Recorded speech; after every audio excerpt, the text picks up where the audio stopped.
نحمده ونصلي على رسوله الكريم أما بعد فأعوذ بالله من الشيطان الرجيم بسم الله الرحمن الرحيم رب اشرح لي صدري ويسر لي أمري واحلل عقدة من لساني يفقهوا قولي.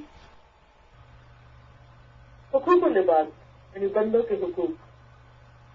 مومن پر ایک ذمہ داری وہ ہے جو خدا کی طرف سے اس پر عائد ہوتی ہے، جن کو حقوق اللہ کہا جاتا ہے، یعنی اللہ کو اس کی تمام صفات کمال کے ساتھ ماننا.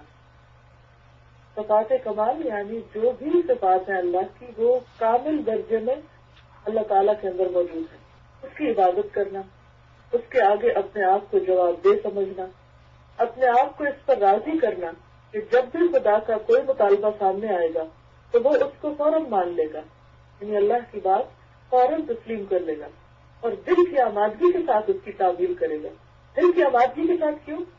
کیونکہ بندہ جو ایمان رکھتا ہے رب پر تو مطلب یہ ہے کہ اللہ مجھے تجھ پر اعتماد ہے، تو جو بھی کہتا ہے وہ درست کہتا ہے، وہ بالکل سچ ہے، اسی میں میری بھلائی ہے. اب وہ میری سمجھ میں نہ بھی آئے یا مجھے اچھا نہ بھی لگے لیکن اسی میں دراصل بھلائی ہے میرے لیے.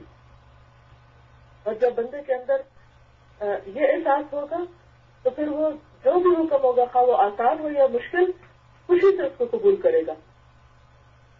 مومن کی دوسری ذمہ داری وہ ہے جس کو حقوق العباد کہا جاتا ہے، یعنی بندوں کے حقوق. یہ وہ ذمہ داری ہے جو اس کے اوپر دوسرے انسانوں کی نسبت سے عائد ہوتی ہے، یعنی بندوں کا بندوں پر جو حق ہوتا ہے. ہر مرد یا عورت جو اس کا رشتہ دار ہو یا جو اس کا پڑوسی ہو یا جو اس کا ہم وطن ہو، جس ملک میں وہ رہتا ہو، یا اس کا معاملاتی شریک ہو یعنی بزنس پارٹنر وغیرہ یا کولیگ، ہر ایک کا اس کے اوپر کچھ حق ہے. ان حقوق کو ادا کرنا مومن کی لازمی ذمہ داری ہے. ان حقوق کی ادائیگی کے بغیر وہ خدا کی نصرتوں کا مستحق نہیں بن سکتا، یعنی خدا کی مدد نہیں آتی ایسے شخص کے لیے جو بندوں کا خیر خواہ نہ ہو اور بندوں کا حق نہ دے. حقوق العباد سے کیا مراد ہے؟ اس سے مراد یہ ہے کہ جب بھی اور جہاں بھی ایک مومن کا سابقہ یعنی واسطہ دوسرے انسانوں کے ساتھ پیش آئے تو وہ اس کے ساتھ وہی سلوک کرے جو اسلامی تقاضے کے مطابق ہو، یعنی جو اللہ کا حکم ہو.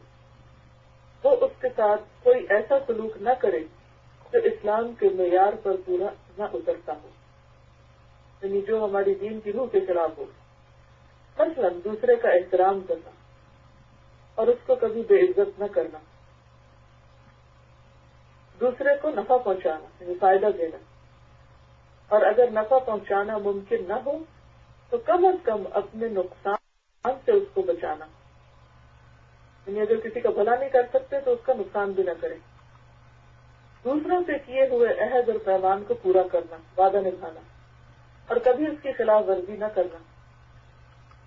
دوسرے کے مال اور جائیداد پر ناجائز قبضہ کی کوشش نہ کرنا. دوسرے کے ساتھ ہر حال میں انصاف کرنا اور کبھی بے انصافی کا معاملہ نہ کرنا. ہر ایک کے ساتھ حسن ظن کا معاملہ کرنا یعنی اچھا گمان رکھنا اور کسی کے خلاف بلا دلیل بدگمانی میں مبتلا نہ ہونا.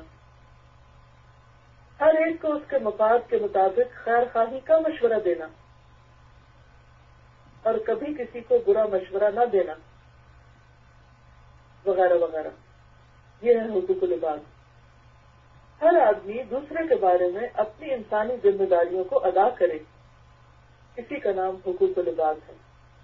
یعنی اللہ تعالیٰ نے ایک بندے کو دوسرے بندے پر جو حق دیا ہے انسان اس کو جانے بھی اور اس کو ادا بھی کرے.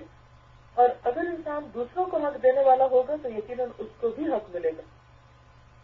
اللہ تعالیٰ سے دعا ہے کہ وہ ہمیں اس پر عمل کی توفیق عطا فرمائے اور ہماری آخرت کو اچھا کر دے. السلام علیکم ورحمۃ اللہ وبرکاتہ.